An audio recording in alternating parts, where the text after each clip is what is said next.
Hi guys, it's Dr. Marissa with Movement RX, and I am here today because we were talking about sleep and body composition.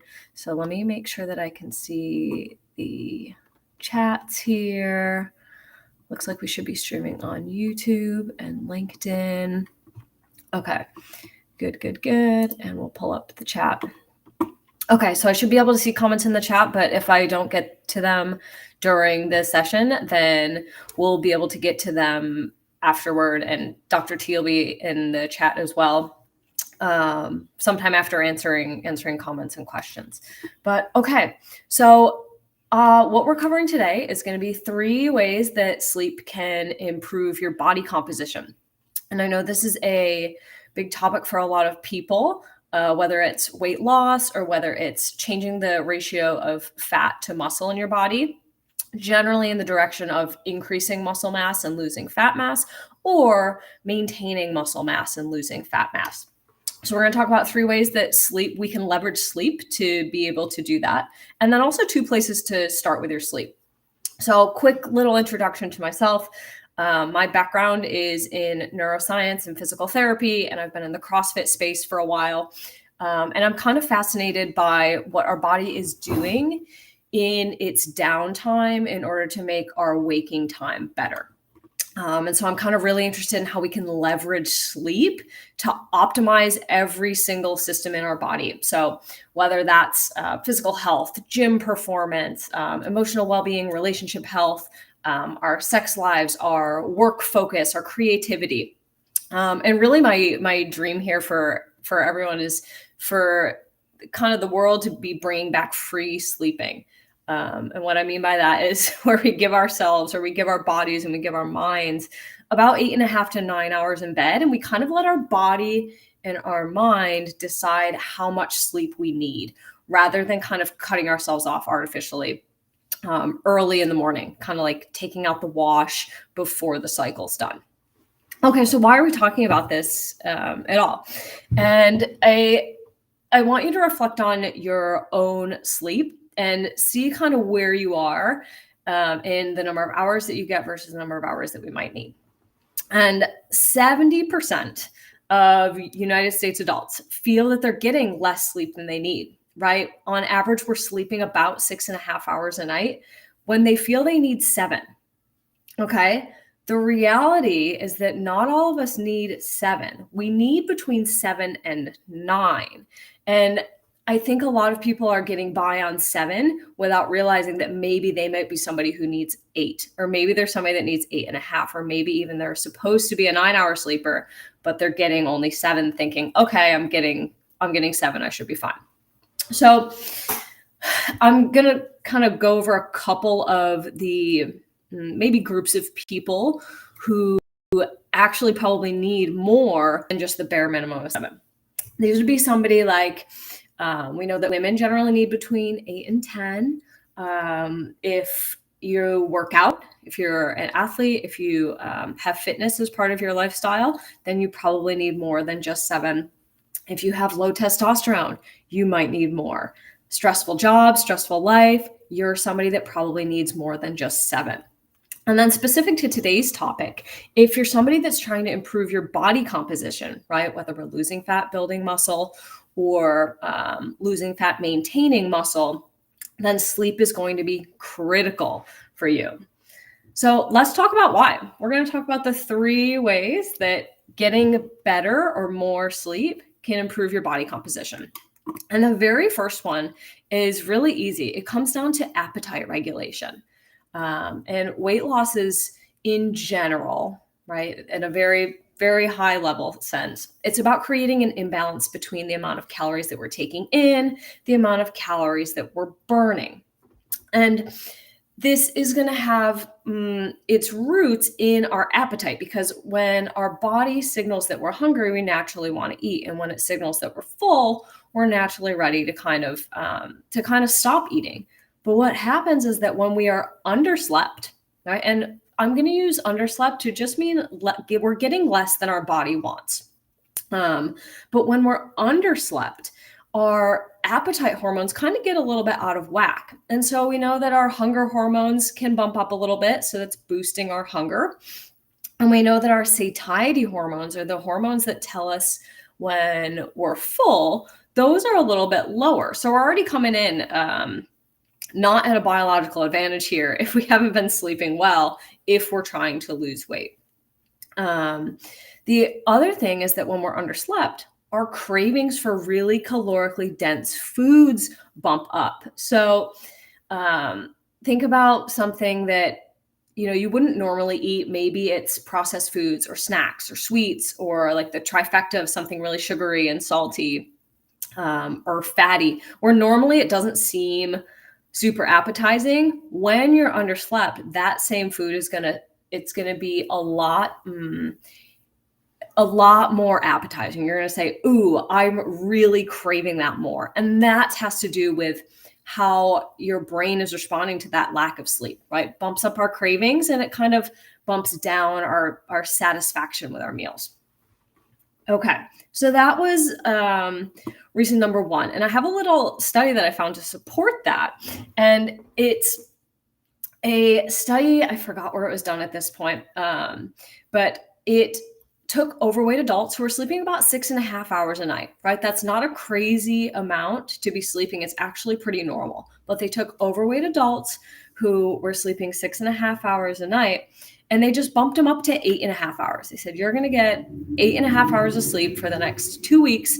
And all we're looking at is how much food you're taking in, and they were monitoring their weight as well. And they found that in the people that bumped their sleep up to 8.5 hours a night without changing anything at all, they were taking in about 270 less calories per day, just freely, right? They didn't tell them to eat less. They didn't tell them to exercise more, do more activity. And in fact, their activity levels were the same, but they were freely taking in about 270 less calories each day. And that led to a 2-pound weight loss over a 2-week period, just by sleeping an extra 2 hours a night. I think in reality, they were only sleeping an extra 1 hour a night, but they told them to get an extra 2 a night. Anyway, so that's a really a powerful thing, is to just essentially lose weight or have your appetite change so much that the only thing you're doing is sleeping more, and we're dropping weight, no problem. Okay. Reason number 2 that sleep can impact how can help us improve our body composition is that when we're well slept, our impulsivity is down, right? We're not as impulsive. And that can apply to a lot of different things. It can apply to our impulsivity when it comes to food, when it comes to the type of food that we're eating, our impulsivity when it comes to activity levels, where we might forego activity if we're feeling impulsive, like, I'm not going to go to the gym, I'm actually just going to go home, or I'm not going to go on this walk. I'm going to do something that's that's going to give me a more immediate reward, right? So that's number 2. So we've got appetite regulation for sleep, and then we've got impulsivity regulation when it comes to sleep. And the last one is very specific to the balance of muscle and fat in our bodies. And that's that when we're underslept, our bodies are not going to be dropping the same types of tissue as it would when we're well slept. Meaning, if you are dieting, right, when we're eating less than what our body's naturally burning, missing out on as little as 60 minutes of sleep during the work week can change what type of weight is being lost when that weight comes off.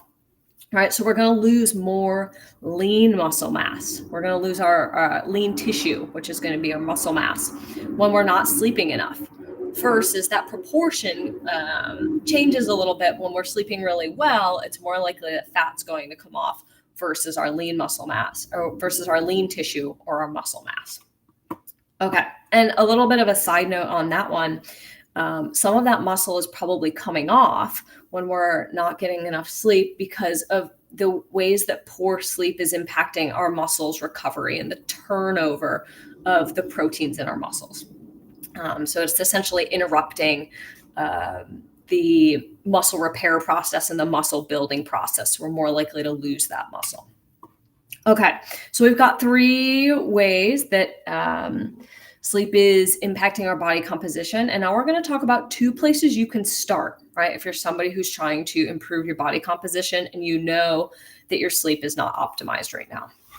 So 2 places we can start. The first one is think about how much sleep opportunity you're giving yourself, and think about if there are ways that you can expand the amount of opportunity you're giving your body for sleep. So what I mean by that is if normally you give yourself 7 hours in bed and that's it, is there a way that you can give yourself 8.5 hours in bed, and then let your body and your brain decide how much sleep it needs during that amount of time, right? Expanding the sleep opportunity for your body to get its rest and its recovery in. The other place we can start when it comes to optimizing sleep is, I think, one that's going to hit really hard for a lot of people, and that's managing our caffeine consumption or managing our stimulant consumption. And this is because a lot of us, and me included, we drink caffeine in the morning and then maybe again at midday and then maybe a little bit in the afternoon to give ourselves that little afternoon pickup. But the unfortunate reality is that caffeine is a stimulant, and it's working on the brain to prevent you from getting sleepy and keep you alert and prevent you from being drowsy. And that actually stays in the bloodstream for a lot longer than a lot of us think. Caffeine can stay in your bloodstream as long as 24 hours later, right? Because the half-life is about 4 to 6 hours, which means that a quarter of it's still sitting in your system 8 to 12 hours later. A quarter of that caffeine that you took in, it's still floating around in your brain. It's still preventing you from getting sleepy, preventing you from getting really smooth, deep sleep cycles. So caffeine management, best case scenario is that you cut that down to maybe before 10 a.m. And you cut the dosage down as well from, if you're getting 400 milligrams of caffeine in a day, cutting it down to maybe 100 just to those morning hours so that your body's got time to process it out and clear it out of your brain by the time it's time to go to bed at night. Okay, so let's kind of wrap everything up, and then I'll check in the comments to see if there's any questions. But we talked about 3 ways that sleep can improve your body composition. One of them was appetite regulation.